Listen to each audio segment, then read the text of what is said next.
At just over 1,000 metres above sea level, Great Lake is at the heart of Tasmania's Central Highlands, and with a length of 24 kilometres and an area of 114 square kilometres, it's an enormous body of water, earning it the title of Australia's second largest lake. The trout that inhabit the lake are a huge drawcard for all anglers, and fly fishers can target the trout in a number of ways. Gavin teamed up with Bob McKinley from Fish Wild Tasmania to pursue these Great Lake browns and rainbows as they fed in the pre-dawn hours on a small two-winged fly known as a midge. These midge feeders can be extremely active, and accuracy is an absolute key. With the presence of dead and dying flies littering the surface of the water and the presence of midge pupae just beneath, trout can often be found in what are known as wind lanes or slicks, making the most of the bounty of food. Not much point chasing them, guys. We'll just wait for them to come to us. Yep. That's what I'm looking at. Yeah. Nice angle with the light there too. Wind lanes or slicks are caused via wind pressure on the surface of the water, resulting in an area of calm water on an otherwise rippled surface. These areas act as a food gathering point for both surface and subsurface food and make these areas a fantastic place to target fish. Beautiful. That was good. We've just got out this morning. The fish rising all over in the morning, and this is virtually the first one we've tried to cover, and just put it out in front of him. Bob could see which way the fish was tracking, plonked it out in front, and he certainly found it all right. No hesitation, and bang, straight into it.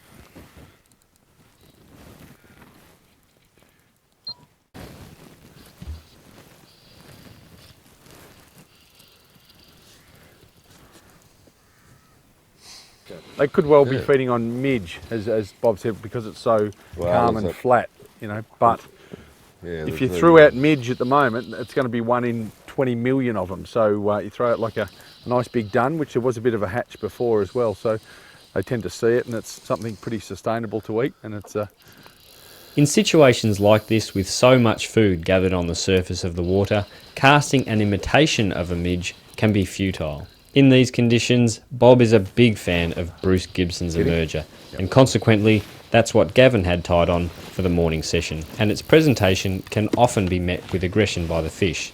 But experimentation is key, and the use of brown beetles and buzzer patterns can also be extremely effective.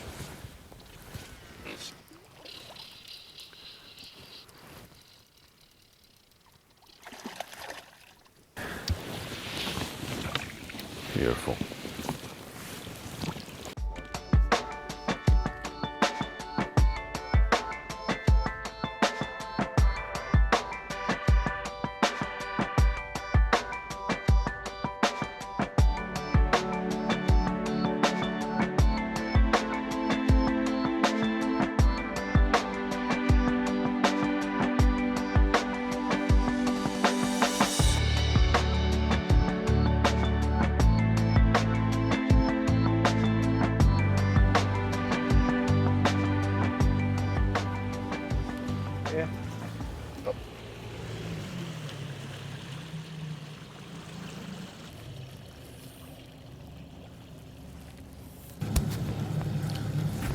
There's a couple of feeders here, Gavin. Yep. It's on that little slick just there. Oh, there's one just here. It'll be coming up. You'll find that right in front of you. Come on. Can I keep moving or not? You could just stop because I think we're pretty good now. Just this next slick. Okay, I'm just going to move a couple of metres. Oh, yeah, that's it. That'll be perfect, actually. Talk to me if I'm... Just here. Yeah, I can see it now. Yep, good. It's just a matter of time. We've got so many fish here and just rising everywhere, but you've just got to get it right in front of them. Otherwise, I think there's so much food that they're just not taking it. And it's a battle to try and work out which way they're going. And just make sure it's in front. But there's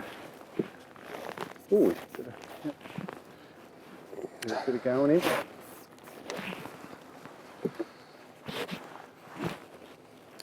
It's like being in New Zealand, Gavin. Yeah, but better. Yeah. Still haven't had a look at him yet. We're still not. We're in 8 metres of water here, Gavin. Oh, yeah. Yep. So you can afford to let him run. Yeah.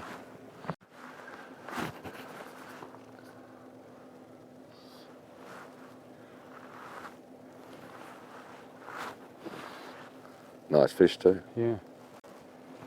Cracker of a fish. Rainbow. Yeah. Be nice if you hurried up too, Gavin. We're surrounded by them. Are we? All right, we better get that net and I'll... You're just having too much fun, mate. Exactly.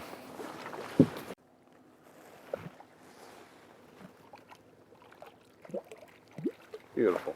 Well done, mate. Well done. It's a good start to the morning, isn't it? Yeah. Fantastic.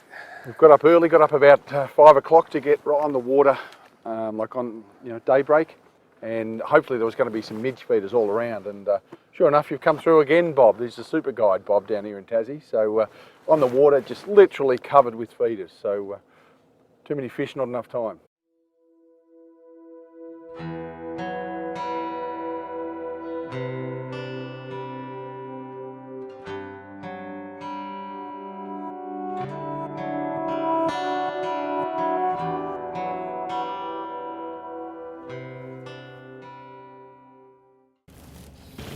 It's interesting. There was a very subtle, obviously, rings that you'd picked up, and yeah, very see. subtle. Yeah.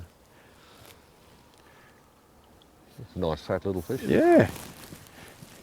I think he's fighting a bit down deeper, so he might even be a brown or something. A decent sized fish too.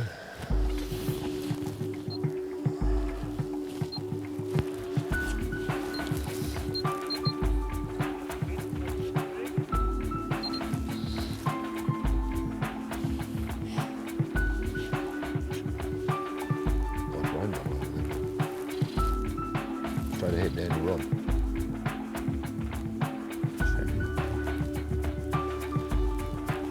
This is the pot of gold.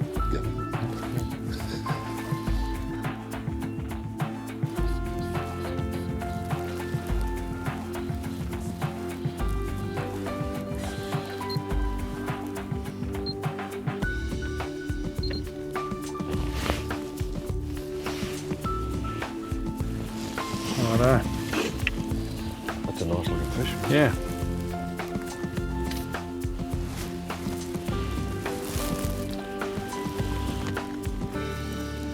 There we go. Beautiful. Well done. How good was that? Well done. How good Well was done. that? Well done. It's been not a lot of food on the surface, so we've been just driving, looking around to find some feeding fish, and yeah, Bob noticed a few little rings there, and we plonked out a cast, and he come up and he found the dun and went to plan, which is good. Well done. Coming up.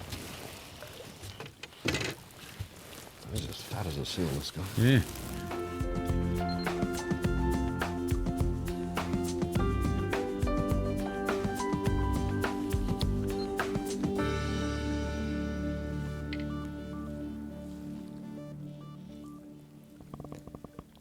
Two factors will typically end a midge feeding session in wind lanes, the first being an increasing wind dispersing the wind lane, and the second being sunlight hitting the water. We find that's the perfect time to head back home and grab some breakfast and talk about the plan of action for the rest of the day. And that's the great thing about Tassie, the sheer variety of fishing on offer and the opportunities are endless.